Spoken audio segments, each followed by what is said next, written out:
32BBY. A Trade Federation droid control ship sits in orbit above Naboo. On the surface, a command battle droid designated OOM-9 is already moving. No hesitation, no banter. He sweeps through Heart Secure, takes Spinnaker, marches his armored column into Theed, and captures a queen. The planet falls in days. Then, somewhere between 1999 and 2008, something changed. The droids that overwhelmed Naboo in silence became the galaxy's most reliable punchline. Roger Roger went from a field acknowledgement to a catchphrase. And the OOM-Series, the specific variant that led that invasion, quietly faded from the franchise's vocabulary, reclassified and absorbed until most fans couldn't tell you it ever had a name. The answer runs across two tracks simultaneously. Inside the lore, where a specific mechanical shift transformed what battle droids could and couldn't do, and outside it, in a series of real-world production decisions that mirrored the lore almost perfectly. Neither explanation is complete without the other, and most discussions of this transition skip the first half entirely, because they skip past what made the OOM series distinct in the first place. The standard B-1 battle droid, the tan infantry unit that filled every Trade Federation deployment, was designed for one purpose: cheap, obedient mass production. Bactoid combat automata built them to operate Federation machinery using humanoid frames, not because that form was tactically optimal, but because it let them reuse existing equipment. Design director Doug Chang shaped their skeletal silhouette deliberately, making them look like white skeletons to be somewhat scary. And the visual dictionary confirmed their proportions were modeled on what Nemoidian crewers whispered about their own death. A desiccated Nemoidian skull, the weapons shaped like its maker's worst nightmare of itself. The B-1 designation itself originated with the Star Wars role-playing game. After Attack of the Clones, introduced other models that needed differentiating. Before that, reference materials simply called them Nemoidian series droids. But these droids were empty, without external direction. Canon is explicit. The standard B-1 was incapable of harboring independent thoughts, receiving all instructions and commands from the central control computer aboard an orbiting droid control ship. Jam that signal, and you had statues. Destroy the ship, and you had scrap. The OOM series existed because of that vulnerability. When the Trade Federation needed units that could relay commands across a planet-wide invasion, units that could receive long-distance signals and operate away from the main body of forces, they fielded a separate tier of droids with enhanced cognitive and tactical modules. These were the OOM series, and their function was color-coded directly onto their bodies. Yellow markings identified OOM command droids, the unit commanders, the field leaders, the droids with enhanced tactical processing who could adapt to circumstances in ways standard B-1s couldn't. Blue markings identified OOM pilot droids, with specialized programming for controlling starships. Red markings identified OOM security droids, deployed to protect vital areas, guard capital ships, and hold controlled territory. OOM-9 wore yellow. He commanded the entire ground war on Naboo. The Legends sourcebooks provide structural detail on how the OOM command droids actually operated, and the specifics matter. These droids received long-distance signals, allowing them to operate far from base with their squads, and reported directly to the central control computer, rather than through intermediate relays. Per the Legends OOM command article, if an OOM command droid lost contact with the CCC, it would remain active for 3 minutes before entering standby mode. Standard B-1 infantry froze the instant contact dropped. That 3-minute window separated the command droids from the blank slate units beneath them. Not a full brain, but something closer to one than anything the infantry possessed. Canon confirms OOM command droids were capable of independent tactical decision-making and formulating battle plans without instruction, though Wikipedia notes this capability couldn't compare to the dedicated tactical units fielded during the Clone Wars. The comparison is honest. They weren't autonomous in the way the later war's super-tactical droids would be, but relative to the B-1 infantry beneath them, they were a different class of machine entirely, and that difference is visible in every scene OOM-9 occupies in The Phantom Menace. This is the distinction that almost no one who discusses battle droids addresses. The army that took Naboo wasn't a flat sea of identical units. It had a command hierarchy. OOM commanders directing operations, OOM pilots running the ships, OOM security locking down captured territory, and the standard B-1 infantry executing orders in massive numbers. The very first droid sequence in The Phantom Menace makes this hierarchy visible. A group of OOM-Series security droids confronts Qui-Gon Jinn and Obi-Wan Kenobi aboard the Sakak. The Jedi destroy them. The sequence establishes the visual hierarchy of the droid army in the film's opening minutes, and the film never felt the need to explain it because the color coding does the work. When you remember the Trade Federation deployment in 1999 as threatening, a significant part of that feeling comes from the competence visible at the command layer. OOM-9 doesn't panic. He doesn't stammer. He coordinates a multi-stage planetary invasion, reports directly to Viceroy Newt Gunray, adjusts his search patterns when the Jedi evade his patrols, and drives his tanks to the palace without deviation. He tells Gunray his troops are in position to begin searching the swamps for the rumored underwater villages. They won't stay hidden for long. No inflection, no expression, just mission. The lore describes his physical presence with the same absence. No expression on his metallic face and no inflection in his voice.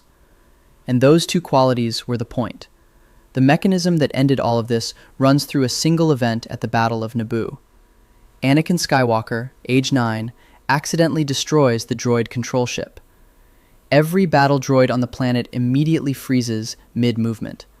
The war ends when the central computer ceases to exist. The droid's architecture was eliminated, not their tactics. The canon Wikipedia entry on the central control computer describes it plainly. The destruction forced all B-1 series battle droids to enter standby hibernation. OOM-9, despite his enhanced tactical modules, was among them. The droid control ship wasn't just a command relay. It was the intelligence of the army. Without it, the droids weren't soldiers. They were furniture. The Trade Federation took the lesson immediately. After Naboo, the surviving forces were retooled. Per the Legends account of B-1 development, the post-Naboo models were upgraded with onboard independent intelligence centers that could operate without a master signal. The spherical CCC relay system was redesigned to operate on land as a secondary option rather than a required dependency. Canon confirms the transformation directly. Battle droids were given autonomous thinking by the Geonosians. The lesson of Naboo became the design philosophy for everything that followed. The B-1 droids of the Clone Wars aren't architecturally the same machines that fought on Naboo. The central control dependency is gone. What replaced it was independent processing. And that independence, according to the Legends B-1 article, created something nobody planned for. The droids were given specialized roles that pushed the limits of their architecture. Maintenance was deferred because memory defragmentation erased specialty programming, so it was skipped. Cognitive modules degraded over time from data corruption. The result, per Wikipedia Legends directly, was that B-1s became chatty, offering running commentaries on their situations as their modules struggled to process data overflows. The humor visible in the Clone Wars wasn't a creative decision made in isolation from the lore. The lore built the mechanism for it. The droids started talking because their processors were straining. What's important to say clearly, the lore confirms the mechanical cause of independent processing, and it confirms the observable outcome of personality emergence. What it doesn't explicitly state is that the first caused the second. That connection is a reasonable inference supported by multiple lore layers. The post-Naboo upgrade history, the Legends personality quirk explanation, the canon on autonomous thinking. But it's an inference, not a stated canonical claim.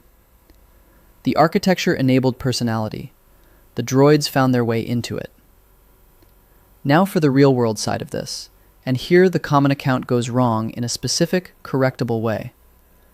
The received fan wisdom holds that Matthew Wood voiced the battle droids in The Phantom Menace and changed his delivery between TPM and the Clone Wars. Wood's official credits for The Phantom Menace list Bib Fortuna and Odie Mandrell, not battle droids. His first confirmed battle droid credit is Attack of the Clones in 2002. The TPM battle droid voice performer isn't identified in any available source. So the observation fans have been making about TPM versus Clone Wars, it's a different voice actor, is correct in its instinct, but more complicated in its mechanics. The voice did change. Wikipedia Legends confirms it explicitly.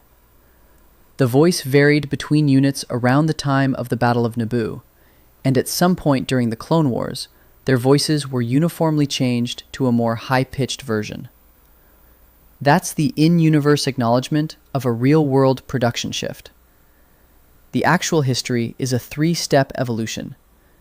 An unidentified performer for TPM, Wood taking over with AOTC, and then Wood shifting delivery across his 9-year run to a higher-pitched, more expressive register for the 2008 Filoni series. Whatever the TPM voice was, and the flatness, the monotone depth that audiences remember from that film, it wasn't Wood. The performance that became comedy was Wood's from the start. The 2003 Genndy Tartakovsky microseries sits in the middle of that timeline, with battle droids voiced by Andrei Sogliuzzo, confirmed by behind the voice actors, a completely different performer from Wood. George Lucas had originally wanted Tartakovsky to supervise what became the Clone Wars, before Tartakovsky declined, which means the 2003 series represents something close to the road not taken. The Tartakovsky series is notable here not because it gave droids distinct personality, but because its emphasis was almost entirely on Jedi, as near superhuman combatants, with droids functioning as obstacles rather than characters. They weren't comic. They also weren't the tactical hierarchy of TPM. They were background.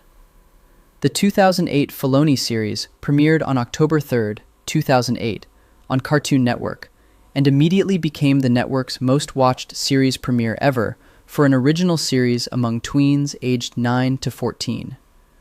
That demographic context is documented. A series designed to hold that audience through 7 seasons needed its antagonist army to be endearing as well as dangerous, and battle droids fill that function precisely. The enemy you can laugh at without feeling bad about it. The cannon fodder who make quips before they're cut down.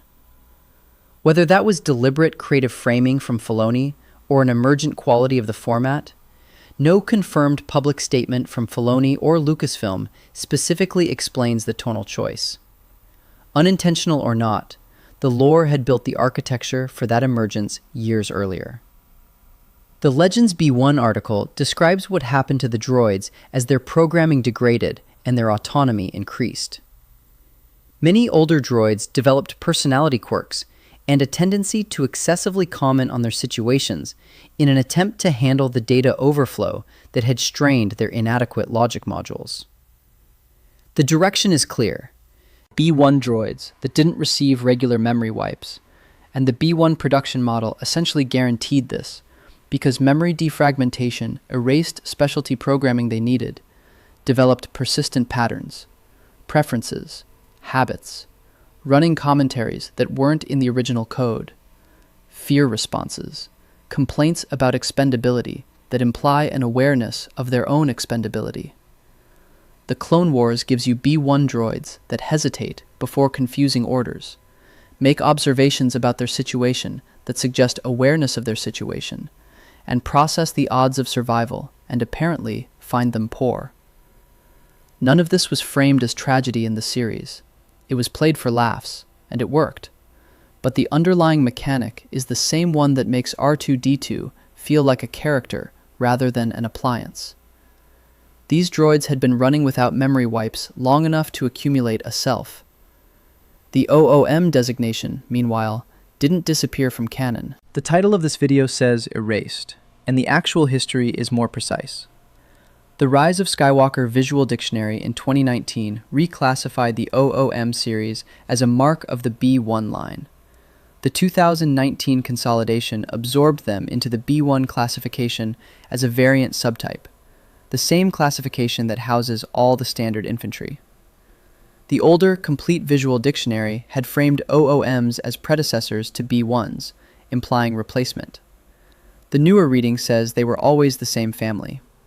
OOM command droid B1-268 appears in Star Wars Rebels, operating under General Kalani's separatist holdout on Agamar, years into the Imperial era. The last functional fragment of an army that was supposed to be over, still holding position, still taking orders.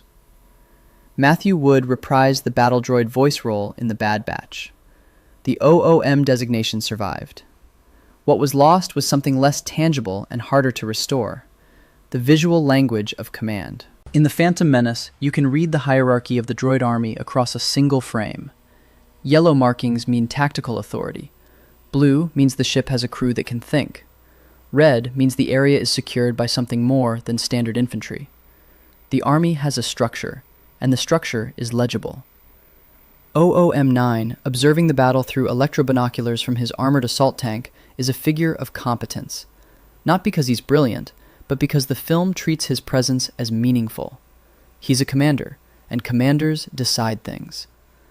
By the Clone Wars, that hierarchy had collapsed into the recurring texture of a single type: the chatty, self-aware, slightly panicked B1, making observations about how badly the current engagement is going. The OOM command structure still exists in the lore, it just stopped being visible on screen as distinct. When every droid in the army has interiority, the ones specifically programmed for independent thought don't register as different anymore. The yellow markings appear. The distinction doesn't. Not of a designation, but of a distinction.